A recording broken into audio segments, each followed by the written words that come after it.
तर बघा आज आपण आणि तुम्ही कधी खाल्ले पण नसाल बघा, हे मच्छीचे अंडे आहेत. मी छान असे मस्त मीठ हळद टाकून असे उकडून घेतलेले थोडेसे बघा. एवढे तर भारी होतात ना मच्छीच्या अंड्याची भाजी.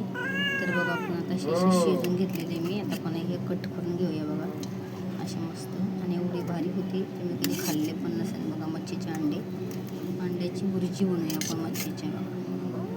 मी असे मस्त शिजून घेतलेले तर असे कट करून आपण मस्त बनवून घेऊया बघा.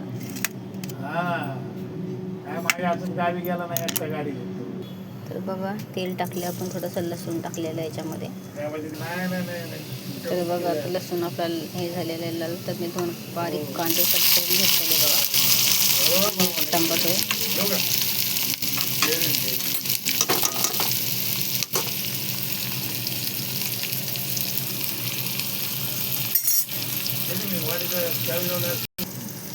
तर बघा कांदा टमाटर टाकला, थोडंसं मीठ टाकून घेतलेले आपण. मीठ टाकल्याच्या नंतर पुन्हा मस्त आपण परतून घेऊया कांदा टमाटा. आणि एवढे तर भारी होते अंडे, कोणी तुम्ही खाल्ले पण नसेल कधी, एकदा तर खाऊन बघा मग तुम्हाला कळेल. एकदम अंड्याच्या भुर्जीसारखे आपली अशी चटणी होते बघा मच्छीच्या अंड्याची.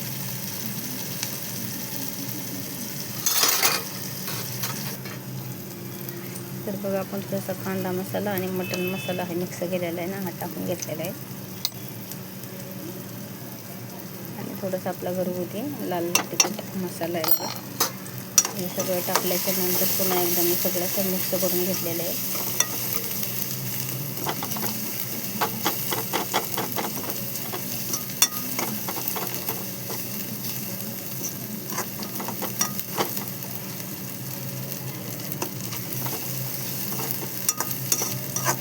आणि मस्त आपला मसाला असा एकदम हे झालेला आहे बघा, लाल झालेला आहे.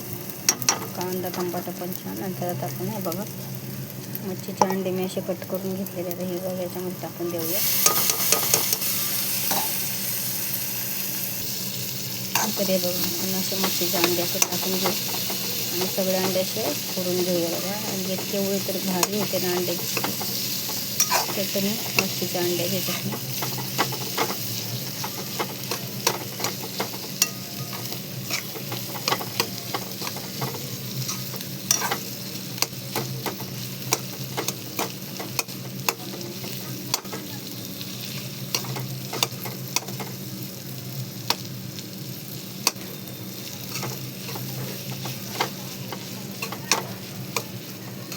तर बघा असं तर सगळे अंडे असे मी फोडून घेतलेले.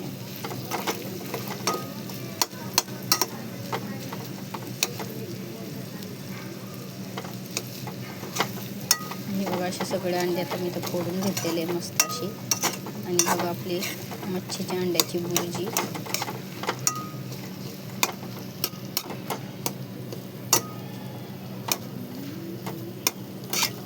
चला चांगले शिजून घेऊया आपण आता.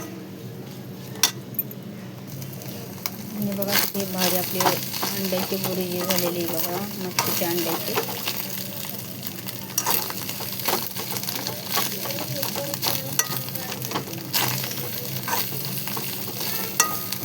मस्त अशी सारखे असे मिक्स करत राहायचे म्हणजे अंडे उडतात ना. आणि बघा वरून थोडीशी मी अशी कोथिंबीर टाकून घेणार आहे.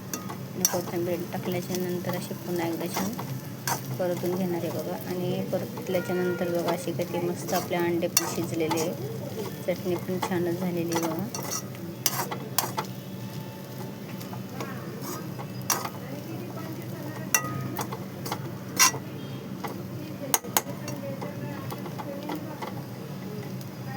बघा किती छान झालेले आहे. काय करतात आपल्या अंड्याच्या भुर्जीपेक्षा एकच नंबर आहे.